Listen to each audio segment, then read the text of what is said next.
Hi and welcome to another Watch Geek video. Today we're taking a closer look at the newly released Spinnaker Spence 300, the slimmest Spinnaker so far.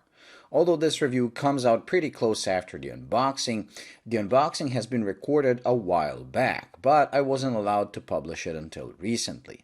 So after weeks of wearing this, I can without a doubt confirm this is the best looking and best wearing Spinnaker so far. They really hit a home run with this.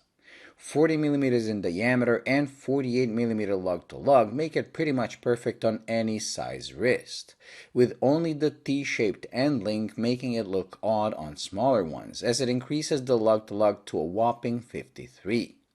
That end link is also the only thing I wish they did differently, as everything else is pretty much perfect.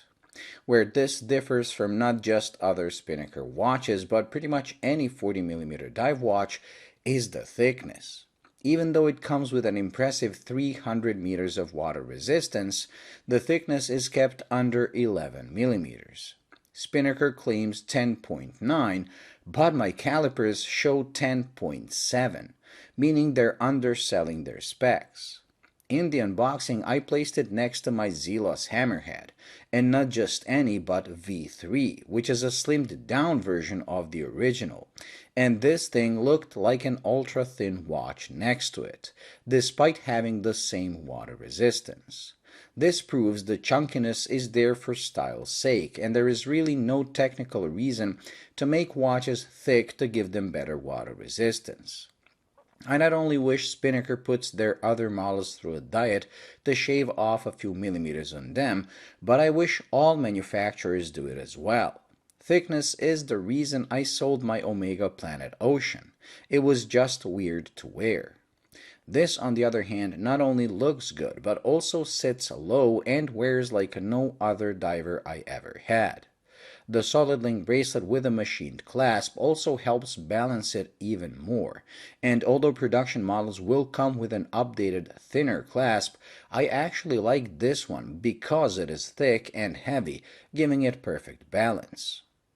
To achieve this thin design, they also went for a different movement.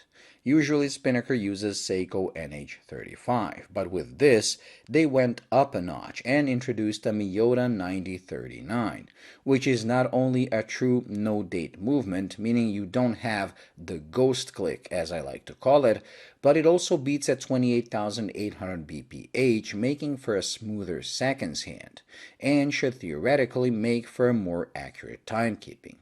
It's definitely a welcomed improvement. Speaking of the hands, they went with the broad arrow style, and luckily made the hands long enough, something they mess up sometimes. These all reach their designated markers, and thanks to such a huge difference in the look of each hand, the legibility is excellent. The lume, being sand-colored, is not spectacular, but I can say it is sufficient for daily use. Another improvement is the dial texture. This time around, Spinnaker ditched the sandpaper grainy finish for a more traditional smooth one with a slight hint of sunburst effect, making the watch look more serious, as those grainy dials tend to look a bit plasticky. The case is very classical in looks as well, with brushed finish all over and a polished bevel that separates the top from the sides, just the way I like it, while the crown is large in diameter, making it easy to use, but flat enough as not to dig into your wrist. The bezel comes with an aluminium insert and it has 120 precise clicks. Due to it being pretty thin and sloped, it is slightly hard to grip, and it's on the firm side. The crystal is a sapphire. The caseback is kept simple with laser engraved information and sits almost flush with the case, like we're used to seeing on quartz watches, again something that helps comfort. With this model, Spinnaker raised the bar on their own lineup, as the specs, the looks, the details, and most importantly proportions are all better than their regular models. It is pretty clear where they got their inspiration, but the hands, bezel grip, and beveled case make it original enough as not to make it a blatant copy of a Rolex Submariner. The price for this is $650 retail, which you can always get down to $520 using my code WatchGeek20 in case there are no better codes offered by Spinnaker themselves, as they recently had a 30% off code which would drop the price to $450, making it a great deal, but sadly they canceled that code before this thing came out.